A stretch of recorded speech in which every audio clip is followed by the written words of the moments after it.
Most gracious and kind, loving Heavenly Father, King of kings, Lord of lords, Creator of heaven and earth. Father, we praise and glorify your name for all the blessings you have given to each one of us. Lord, as we study your word, please be with us, O God. Give us the understanding. Lord, in a special way, we pray for our brothers and sisters. For the supporters of this program, O God, help them. To the listeners, O Lord, touch their hearts, that they may be able to accept your word, O Father. Lord, we feel that the end is near. We pray for power over every trial and over every temptation. Father, strengthen us in time of trouble. Thank you for hearing and answering our prayers with the forgiveness of all our sins. In Jesus' mighty name we pray. Amen.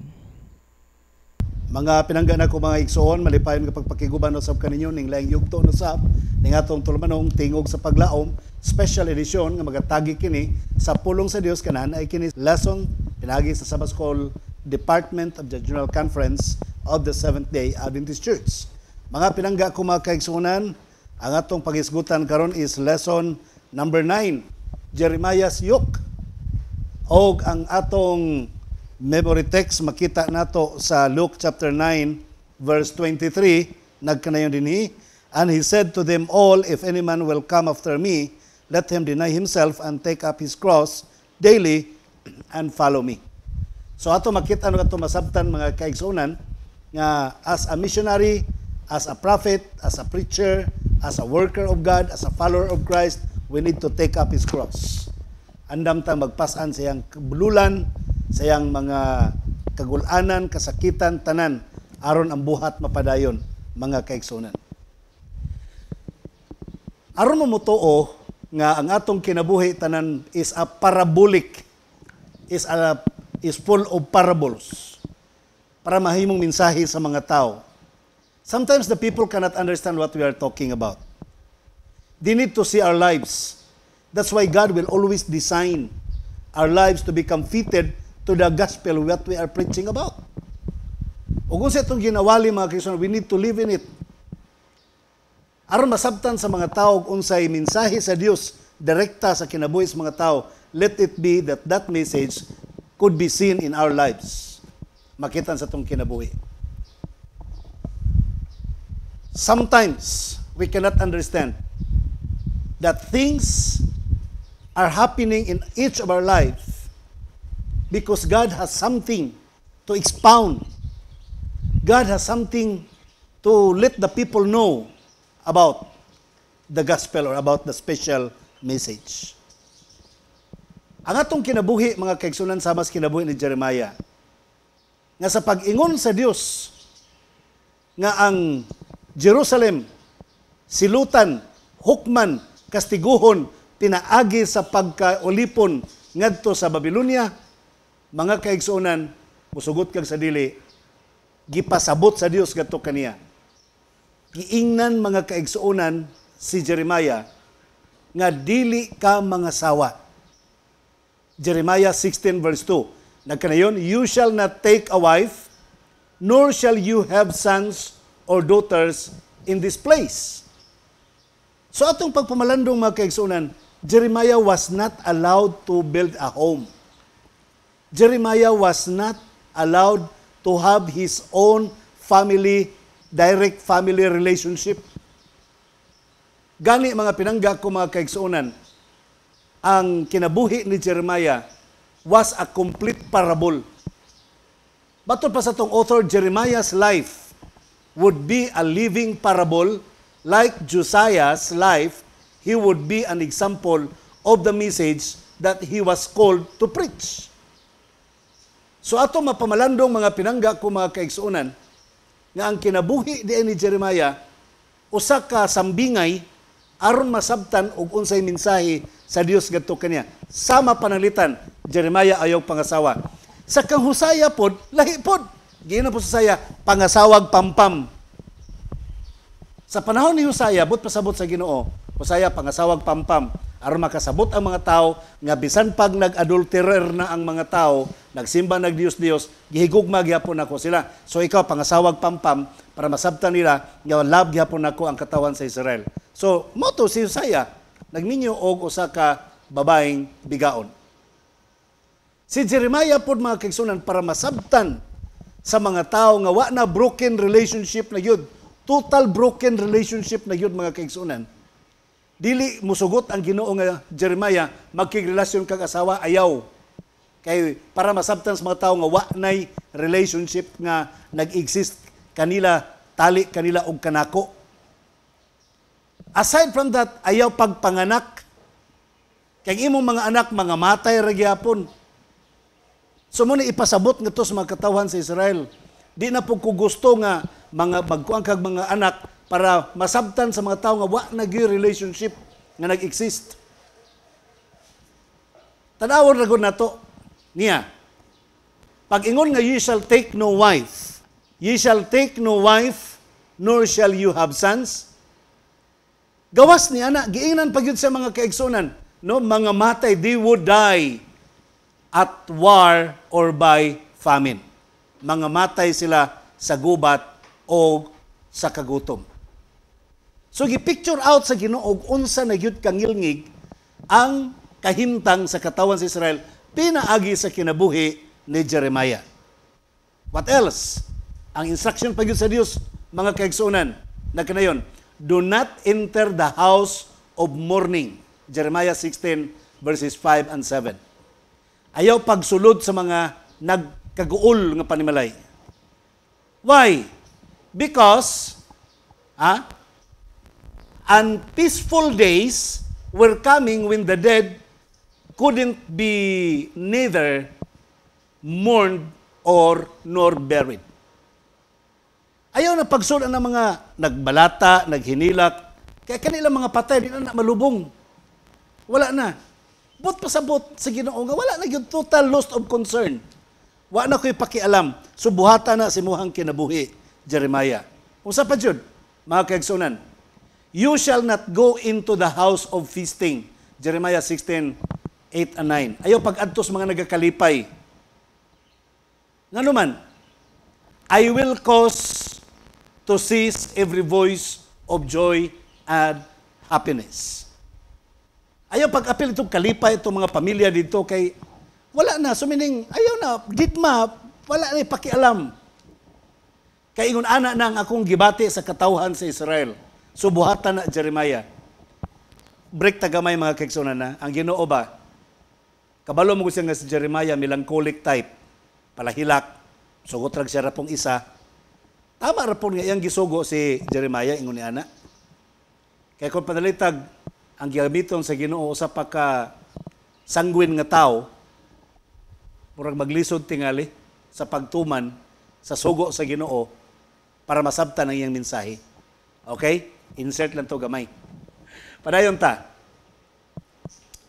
Abi ninyo mga pinangga ko mga kaigsunan. Sa dinha nga nagwali si Jeremiah, ang mga tao usag yun sa dili ganahan sa mga tao sa iyaha kay negative kaayo ang iyahang approach. Pulos distraction, kasuko sa Ginoo, laglagon ang Jerusalem, maulipon sa Babylonia. Gipangutana siya sa mga tao. The record says, Jeremiah was asked why this message was so negative. Jeremiah replied by pointing out of the sin of the people and the divine mercy of God. Ingos Jeremiah, ganong negatibo din tanang manghitabo para mo maghinulsol, para mo makailas inyong mga sala o muduol mo sa langit nung kaluoy. Abi ninyo mga kaigsuonan, ingon pagyod ang Ginoo para makasabot sila, Jeremiah, nga maulipon mong tanan, ang Israel tanan, ang Juda maulipon sa Babylonia, para makasabot sila. Mabasa na to sa Jeremiah 27, verse 11 nagkanayon. But the nations that bring their necks under the yoke of the king of Babylon and serve him, I will let them remain in their own land, says the Lord, and they shall till it and dwell in it. So ang Ginoo nagsulti nga maulipon mo sa Babylonia. Para makasabot sila nga maulipon dapat sa Babylonia, Jeremiah, pagbuhat og yoke.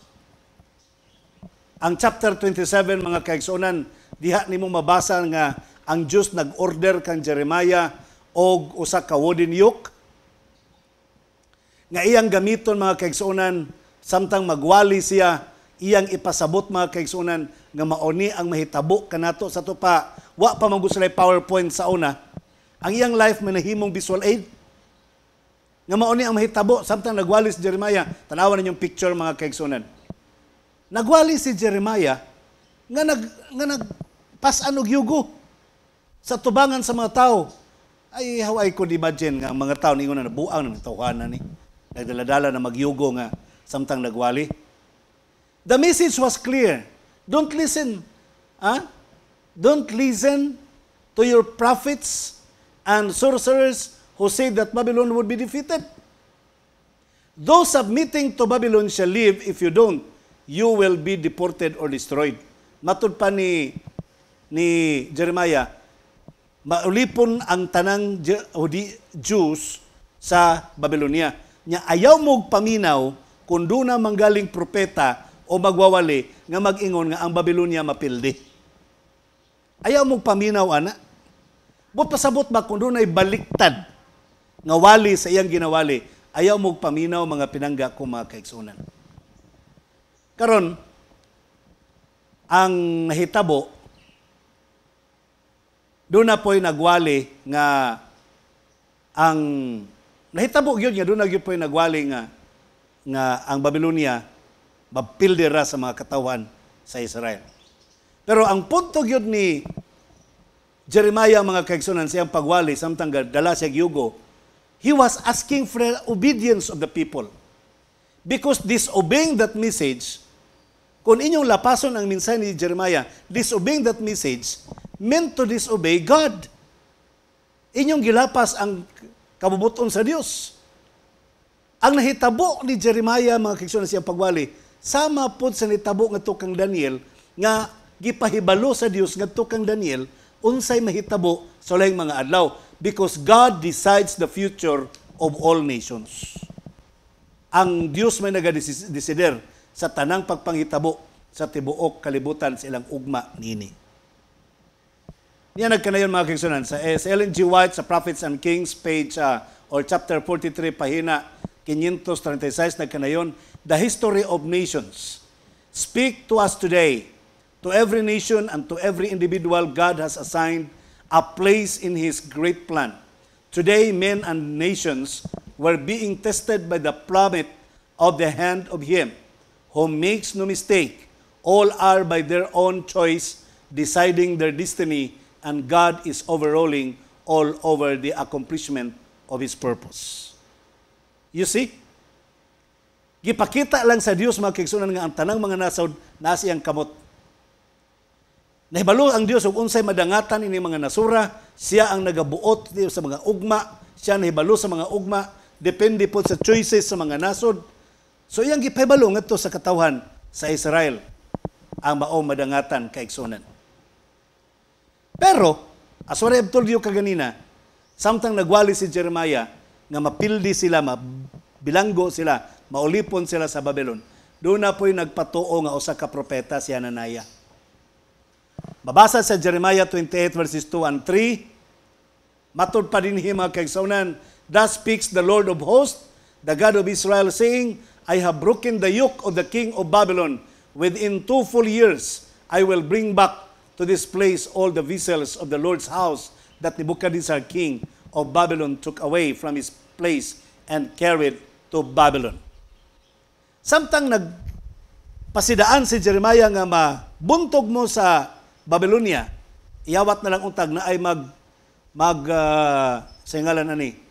maghinulsol individual. Walay naghinulsol kay nga naman, naaman po'y tao, nagpatuo nga propeta siya, nag-ingon nga ay mo kabalaka, 2 years lang mabilanggo.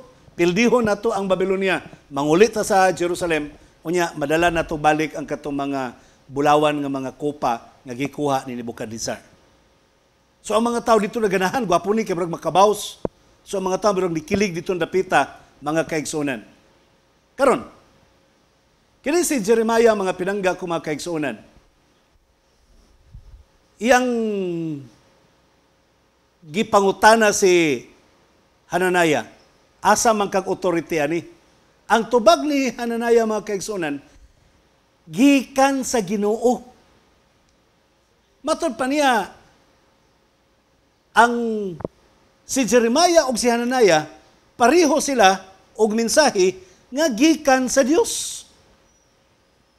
So kung naa ka atong panahon na, mga kaigsunan, medyo mura kag makutaw imong utok. Kay si Jeremiah, gikan iyang wali, gikan sa Dios, mapildig yun ang Jerusalem, maulipon sa Babylonia. Kang Hananaya, makabawi ra, mapildi ang Babylonia, makabalik sa Jerusalem. Parihong gikan sa Dios. Dili pariho ang message, pero ang claim of authority, pariho nga gikan sa Dios, mga kaigsunan. So ang yung sa pagsulbad, mga kaigsunan, kining problema ha. Nga kini nga problema, both were contradiction to each other. Sumpaki sila sa usag-usa, mga kaigsunan. So, ang nahitabo, kinsa may tuhuan sa mga tao. Kung sa atong panahon karon magwawali parihong nagdala sa ngalan sa Ginoo. Parihong pastor. Parihong ni-claim nga naggamit sa ngalan sa Dios. So kinsay atong tuhuan kung naapak karong panahon na, mga kaigsunan. Kabalo ka, unsaon pag-solve ang problema sa atong panahon karon? How would you solve a similar dilemma? Sa Jeremiah 28:2 and 3 nagkanayon, "Thus speaks the Lord of hosts, the God of Israel, saying, I have broken the yoke of the king of Babylon. Within 2 full years, I will bring back to this place all the vessels of the Lord's house that Nebuchadnezzar, king of Babylon, took away from this place and carried to Babylon." Maunay kang Hananaya. Ang Jeremiah, mga kaigsunan, giyon sa niya pagtubag. Sa tupag, kung baga, gadibati sila. Giyon sa pagtubag ni Jeremiah, basahan ninyo. Matod pa niya, mga kaigsunan, sa verse 6, "Amen, the Lord does so." Salamat kung mao manggaling na, matod pa ni Jeremiah. Hananiah's message was what the people and Jeremiah wanted to happen, but that didn't make the message true. Bisan paturog ang mensahe ni Hananiah, paborito sa mga tao, ganahan king mga tao, gipakpakan siya sa mga tao, standing ovation ang mga tao. Pero wa magpasabot nga mao na to ang tinuod nga mensahe, mga kaigsunan. Dawa ko mapamalandong si Jeremiah, wa nay maminaw niya.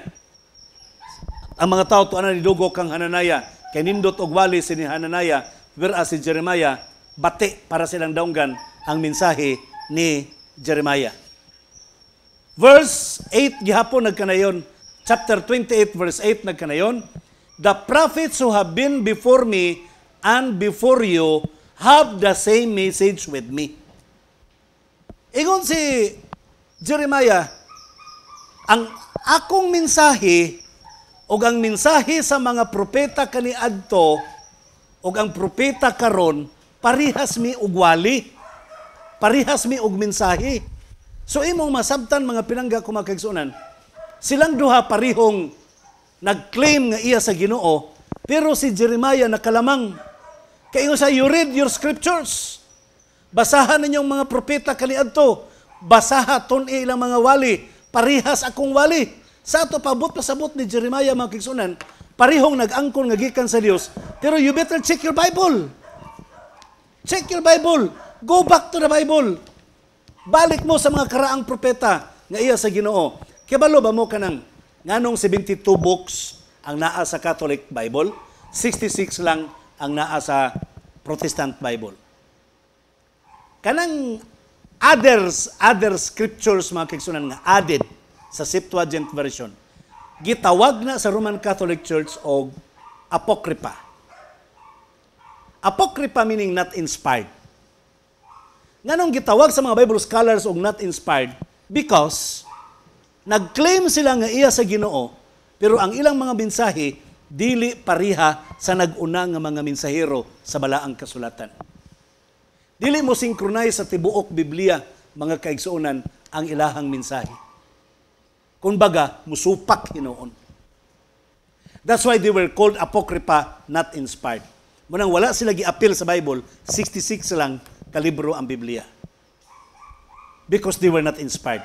Ang ilang mga doktrina, anang other kana apocryphal books, dili makakitag support gikan sa mga karaang propeta.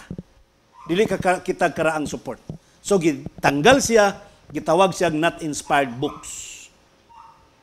Busa, buot ipasabot ni Jeremiah mga kaigsunan that the prophets before Jeremiah preached messages in line with his message. Pariha silag mensahe mga kaigsunan. So saan pagsulbad ang problema? Mo-claim siya ng iyas Ginoo. Mo-claim po kang iyas Ginoo. The final decision is the Bible. The Bible is the final solution. Let it be nga ang Bible is the final measurement. Mura siya ka ng meter stick. Siya ang sukat. The Bible is the final sukat. Siya ang mag-decide, mo-define, mo-determine kung kamatuoran ba or dili. Not the tradition, not the other writings, but the Bible and the Bible only. Unsa pa may nahitabo, si Jeremiah mga kaigsuonan wanted the people to learn from their history. So they wouldn't make it the same mistake their ancestors have made. So gibalik ni Jeremiah sa karaan pa mga wali sa karaang propeta. Hinumdumin ninyo sa mga wali sa karaang propeta. Kay para unta nga di na mo muusab sa inyong mga sala kaniadto, magbag-o na mo. Kay katong mga sala kaniadto, gipangsulat to mga kaigsuonan para sa atong pagkat-on karon. Now, sumala pa sa Jeremiah 28 verses 10 and 11. Hananiah didn't have arguments to defend his message. So, he just repeated it. He also added a symbolic action, breaking Jeremiah's wooden yoke. Kabalo ka, wa nagidepensa si Hananiah. Ayang gihimo, gidool niya si Jeremiah, kanimuhang yugo, ako ning buakon. Timailhan nga tinuod ang akong giwali. Sa to pa, wala siya biblical defense si Hananiah. Karon, si Jeremiah, mga pinangga ko mga kaigsonan, the record says, and the prophet Jeremiah went his way. He had already defended his message. He is an example for us since he left that war in the hands of God. Gitugyan nila niyang tanan. Ginoo, humana ko na nga tarungan dito, imo na to, ikanay mo tiwas ato, gibuak pa gyud ang akong yugo. Then, according to Jeremiah 28:12-14, God replied, o inyong basahan mga kaigsunan, bitubag ang Ginoo kang Jeremiah. Okay, Jeremiah, wooden yoke man to, paghimog iron yoke, or yoke of iron, para masabtan nila nga di na gyud mabuak. Besa kung saog buak, di na gyud mabuak. No one would break God's message about Babylon. Di na gyud mausab.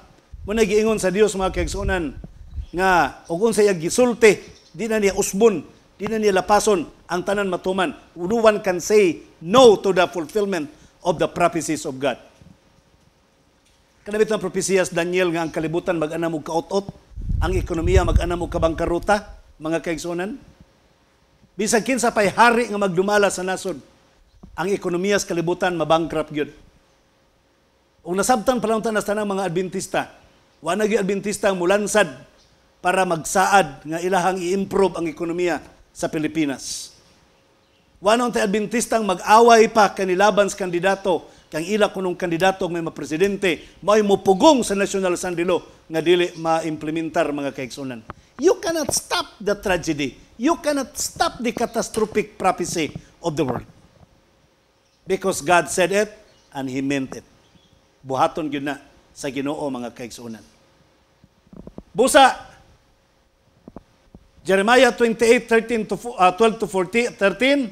Now the word of the Lord came to Jeremiah after Hananiah the prophet had broken the yoke from the neck of the prophet. Jeremiah saying, go and tell Hananiah saying, thus says the Lord, you have broken the yokes of wood, but you have made in their place yokes of iron. So buak ka daw ni Hananiah, kaya mo nang gisugo sa Ginoo. Dili na ka makabuak ni sa meaning, you can no longer defeat Babylon. Ato makitaan mga pinangga ko mga kaigsuonan.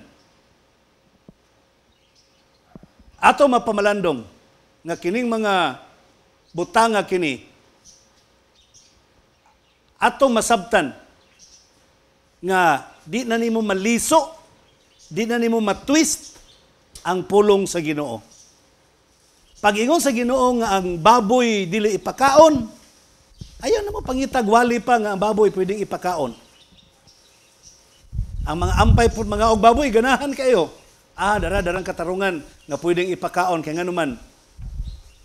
Ang naitabo sa panahon ni Hananiah mga kaigsuonan, he let the people to believe in lies. Iyang gitugutan ang mga tao nga mutuog bakak ang mga tao. Sumala pa sa Jeremiah 28:15 and 17. Then the prophet Jeremiah said to Hananiah the prophet, "Hear now, Hananiah, the Lord has not sent you, but you make these people trust in a lie. Therefore, thus saith the Lord, behold, I will cast you from the face of the earth. This year you will die, because you have taught rebellion against the Lord." So Hananiah the prophet died the same year in the 7th month. Unsay sala ni Hananiah? Iyang gipatuo mga tao bakak mga kaigsuonan. Ngano mga tao ni tuo man sila bakak, kay ganahan ang mga tao sa mensahe. Pabor silang gana mga kaigsuonan. Mo na giingon da karon mga kaigsuonan nagimong pamalandongon. Hananiah died 2 months after breaking the wooden yoke, just like Jeremiah prophesied. Natuman gyud. That was a proof of Jeremiah's message being true. Nevertheless, the people decided to continue believing Hananiah's lies. Many people prefer to believe any lie, no matter how absurd, instead of believing Christ's truth. That was prophesied, that they will turn their ears away from the truth and be turned aside to fables. Ilan ang ikiling, ilang daunggan gikan sa kamatuoran, kay ilang liso, maminaw ngadto sa mga istoryang binutbot nga mao ay muhapuhap sila na nagkatol nga mga daunggan. Sa atong panahon karon magwali kang hapit ng balik sa ang Ginoo. Napoy pastor magwali nga 300 years from now pa daw. Mubalik ang Ginoo nung sa naman ay. Grabe naman po na kayo. Ingnon nimo nga hapit na i-proclaim ang National Sandilo. Napay magdoktrina nga wa na yung National Sandilo. Kay United Nations na ang tanan. Si Congressman Abayon nagpasaka nagbalaod nun nga walay exam og Sabado. Asa naman hinoy Sandilo diya. So one ay persecution about Sabbath. So na nagwalik ingon ana mga kaigsuonan. Sama kang Hananiah. Nagwali o kanang hapuhap sa dunggan sa nagkatul nga dunggan sa mga tao. When people reject God permanently, He let them believe the lie. 2 Thessalonians 2:11. Kung di na ka mo tuog tinuod, di na ka mo dawat sa kamatuoran, i-reject nimong kamatuoran, padadaan ka sa Ginoong Espiritu, aron mo tuog kag bakak. Ellen G. White, Prophets and Kings, chapter 36, page 442. Nagkanayon. To the end of time, men will arise to create confusion and rebellion among those who claim to be representatives of the true God. Those who prophesy lies will encourage men to look upon sin as a light thing. When the terrible results of their evil deeds are made manifest, they will seek, if possible, to make the one who has faithfully warned them responsible for the difficulties, even as the Jews charged Jeremiah with their evil fortunes. But as surely as the words of Jehovah through his prophets were vindicated anciently, so surely will the certainty of his message be established today. Ang ipabayag ni Sister White nga sa ulayng mga adlaw, dunay mga tao nga mutindog, mga bakako, mga propeta nga magwali og lahi nga mga butang nga maka-create og kalibog sa mga tao. Magdoktrina sila nga ang sala, di na kaayo sala. Ilang pagaanan ang mga tao, di nila pabugatan mga kaigsuonan. Ilang patuhuon ang mga tao bakak. Di na sila mugamit sa balaang kasulatan, dito na sila mo refer sa tawhanon nga mga pagbati. Daw ako mapamalandong sama sa itong panahon karon. Posible nga nanay magwali nga ang kape dili kaayo bawal. Ang cola drinks dili na kaayo bawal. Ang usa pa, mangita og mga karne nga gibawal sa balaang kasulatan nga pwede nang kaunon sa atong panahon karon. Something ingon ana mga kaigsunan, and that will possibly happen in our time today. But please don't forget, what has God said can never be changed, and no one can stop it, because that is thus saith the Lord.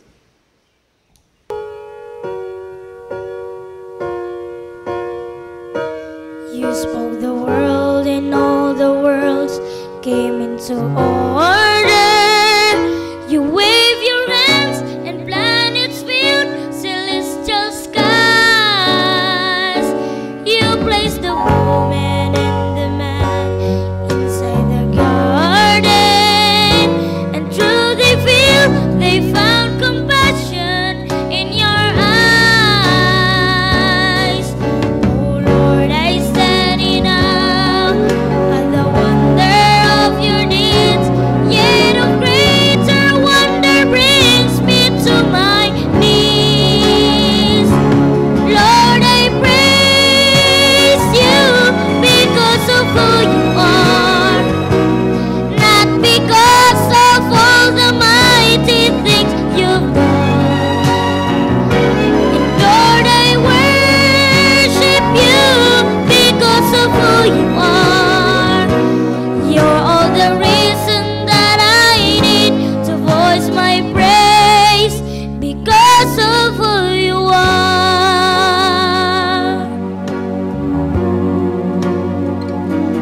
One holy night you brought your promise from a virgin, and promise grew as he revealed to us your heart. Enduring love displayed throughout his crucifixion. As in the dark you turned the grave and death apart. Oh Lord, I stand in awe at the wonder of your deeds, yet of greater wonder brings me to my knees. Lord, I praise you because of who you are, not because of all the mighty things you've done. Lord, I worship you because of who you are. You're all the reason that I need to voice my praise.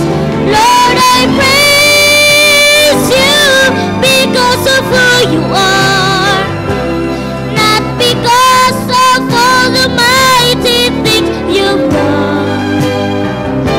And Lord, I worship you because of who you are. You're all the reason that I need to voice my praise because of who you are. Because of who you are. Because of who you are.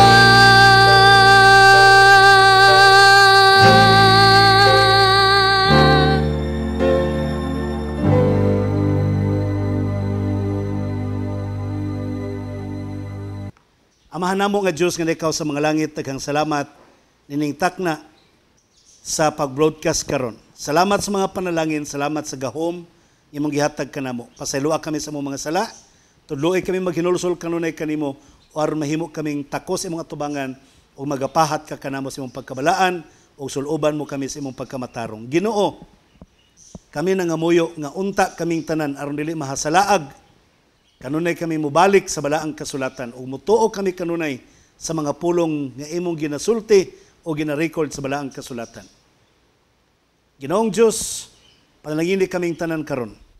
Apil in taon ang mga nagtan-aw ni nga programa, ang tanan nga mga nagasuportar, tanan nga mga kawani sa LCMBN, tanan nga mga nagdumala sa LCM, imong panalanginan og ang tanang nagbubuhat sa tibok naong sayuta sa imong organized church, sa Seventh-day Adventist imong panalanginan.